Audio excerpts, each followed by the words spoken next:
যদি আমি আর্জেন্টিনা নিয়ে কথা বলি, আর্জেন্টিনা দলটা অসাধারণ। তুরস্ক, যেটা আমরা আসলে চিন্তাও করি নাই, সেই তুরস্ক গ্রুপ পর্ব থেকে বিদায় নিচ্ছে। অস্ট্রিয়া চাইবে নিজেদের ডিফেন্স ঠিক রেখে হয়তো কাউন্টার অ্যাটাকে খেলার চেষ্টা করবে। আজকে যেটি হচ্ছে ফিফা ওয়ার্ল্ড বিশ্বকাপ যে খেলা হচ্ছে, এবং সেই খেলা নিয়ে আমরা দেখছি যে ব্রাজিল এবং আর্জেন্টিনার মধ্যে তুমুল উন্মাদনা চলছে, এবং যারা বাংলাদেশের সমর্থক রয়েছেন তার মধ্যেও আসলে এক প্রকার বলা যায় যে খেলা নিয়ে একটি উন্মাদনা ছড়িয়ে পড়েছে। বাংলাদেশে ব্রাজিল এবং আর্জেন্টিনা, তার পাশাপাশি পর্তুগাল এবং জার্মানি, বিভিন্ন দলেরই কিন্তু সমর্থক রয়েছে তার মধ্যে। এবং আজকে একটি হাই ভোল্টেজ ম্যাচ হতে যাচ্ছে, যেটি হচ্ছে আর্জেন্টিনার ম্যাচ, এবং আর্জেন্টিনার সাথে অস্ট্রিয়ার একটি দল খেলা হবে, এবং সেই খেলা বিষয়ে আমরা একটু জানবো। এবং আমাদের সাথে রয়েছেন একজন অর্থাৎ জিয়াউর রহমান, এবং একটু আপনাকে আমাদের টক শোতে ধন্যবাদ।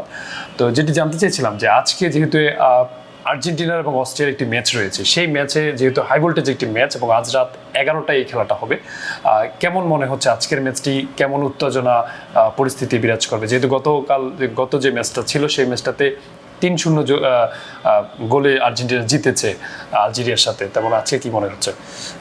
আপনাকে ধন্যবাদ।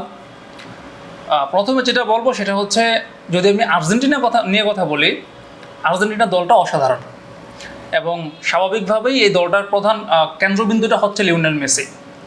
এখন আপনি যদি এবার বিশ্বকাপের শুরুটা দেখেন, আর্জেন্টিনা আলজেরিয়াকে 3-0 গোলে পরাজিত করেছে, এবং সেখানে লিওনেল মেসি হ্যাট্রিক করেছে। আর অস্ট্রিয়া তাদের প্রথম ম্যাচে জর্ডানকে 3-1 গোলে পরাজিত করেছে। তো এই দল আসলে এই গ্রুপটার মধ্যে আর্জেন্টিনা, আলজেরিয়া এবং হচ্ছে অস্ট্রিয়া, এই তিনটা দলের মধ্যে আসলে গ্রুপ চ্যাম্পিয়ন এবং রানার আপের যে লড়াইটা সেটা হবে।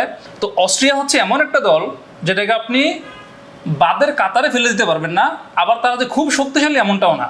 তো আর্জেন্টিনাকে অস্ট্রিয়া হচ্ছে এমন একটা দল, তারা বিশ্বের যে কোনো দলকে আসলে যদি আপনি বলেন যে চমকে দিতে পারে। তো বিশ্বকাপে অঘটন ঘটানোর কোনো, যেহেতু আমরা দেখেছি ক্যাপ ভার্দে স্পেনের বিপক্ষে ম্যাচে ড্র করেছে, উরুগুয়ের বিপক্ষে ম্যাচে ড্র করেছে, তুরস্ক, যেটা আমরা আসলে চিন্তাও করি নাই, সেই তুরস্ক গ্রুপ পর্ব থেকে বিদায় নিচ্ছে। তো অস্ট্রিয়া হয়তো বা এমন কিছু করলেও করতে পারে আর্জেন্টিনার বিপক্ষে, তাদের সেই সক্ষমতাটা আছে। তবে যদি আপনি দল হিসাবে বলেন, অবশ্যই আর্জেন্টিনা ফেভারিট, এবং এই ম্যাচে আর্জেন্টিনার জয়ের পালাটাই ভারী। যদি এবার আজকের ম্যাচে আর্জেন্টিনা এবং অস্ট্রিয়ার সাথে আর্জেন্টিনা আসলে কত গোলে জিততে পারে, বা এমন কি ধারণা হচ্ছে, বা কেমন মনে হচ্ছে আজকে? ওই যে আমি শুরুতে যেটা বললাম যে আর্জেন্টিনা কত গোলে জিতবে, বিষয়টা আসলে এরকম না। বিষয়টা হচ্ছে আর্জেন্টিনা জিততেও পারে, আর্জেন্টিনা এক বা একাধিক গোলও জিততে পারে। তাদের সেই সক্ষমতাটা আছে গোল দেওয়ার মতো, কারণ ওই গোল দেওয়ার মতো প্লে তাদের আছে।